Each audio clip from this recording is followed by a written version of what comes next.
restorative justice in a polarizing world. Delivering his paper, Pedro, who was represented by his senior special assistant Harun Adebayo, noted that restorative justice is not just a process, but a mindset and commitment to listen and learn each other, address systemic injustice and forgiveness.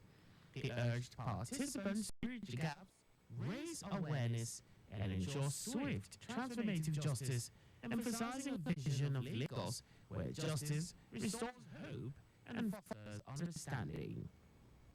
The state program coordinator of ROLAC, Ajibola Ijimakinwa, applauded the Lagos state government for being a pace setter in the administration of the criminal justice system, urging other states in the federation to emulate the giant strides achieved by the state. The Lagos state government has applauded the landmark ruling of the Supreme Court of Nigeria, which nullified the National Lottery Act, reaffirming the constitutional authority of state governments to regulate lotteries and gaming activities within their jurisdictions. Commissioner for Information and Strategy, Benga Omotosho, in a statement described the judgment as a historic victory for the rule of law, federalism, and the constitutional rights of states. Omotosho said the Supreme Court's decision is a significant affirmation that the regulation of lotteries and gaming is a residual matter, falling squarely within the purview of state government. He said the judgment reinforces the principles of true federalism, empowering states to chart their path for effective regulation. The Commissioner urged all illegal and unlicensed lottery and gaming operators to immediately approach the Lagos State Lotteries and Gaming Authority, LSLGA, the sole regulatory body for lotteries and gaming in Lagos State, or face prosecution, stressing that the state government will foster a conducive environment for legitimate operators and safeguard residents from the adverse effects of unregulated gaming activities. Omotosho added that the Lagos state government remains committed to ensuring that the gaming sector contributes to the state's economic growth and prosperity of its citizens. The Lagos state government has reiterated its commitment to combating irregular migration and human trafficking. Commissioner for Women Affairs and Poverty Alleviation, Bolaji Dada, made this known while speaking at a sensitization program held recently at the Lagos Chamber of Commerce and Industry, LCCI, for returnees and victims of human trafficking and migration. Dada highlighted the devastating effects of irregular migration and human trafficking, particularly on vulnerable groups such as women and children. She emphasized the need for collective action, awareness, and the provision of opportunities to mitigate these challenges, also stating that many individuals are deceived by false promises of better opportunities abroad, only to find themselves in exploitative situations.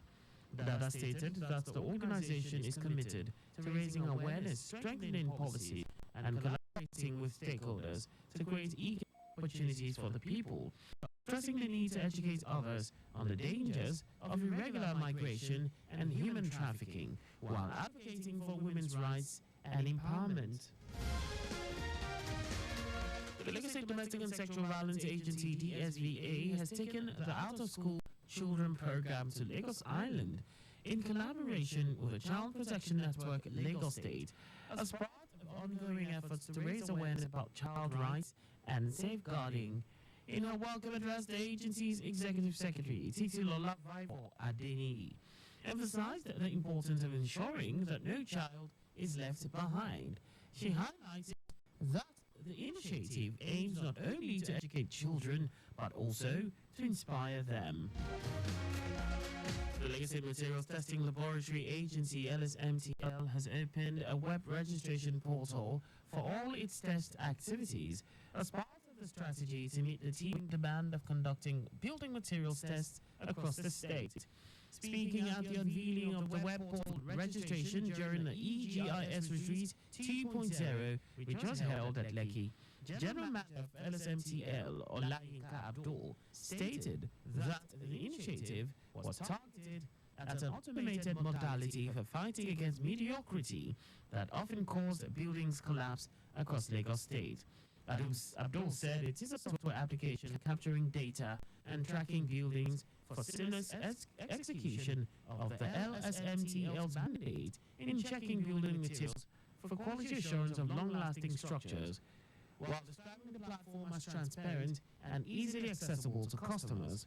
The general manager implored that all payments be made solely on the portal, which is also connected to the Alpha portal of the state government and not into individual or consultants' pockets. The Lagos State Ministry of Justice, in collaboration with the Rule of Law and Anti-Corruption ROLAC, has organized a stakeholders meeting themed "The Promise of Restorative Justice in a Polarizing World" in commemoration of the year 2024 Restorative Justice Week. Delivering his paper, Lagos Attorney General and Commissioner for Justice, Lawal Pedro, noted that restorative justice is not just a process, but a mindset and commitment to listen and learn from each other, address systemic issues, create a culture of compassion and forgiveness.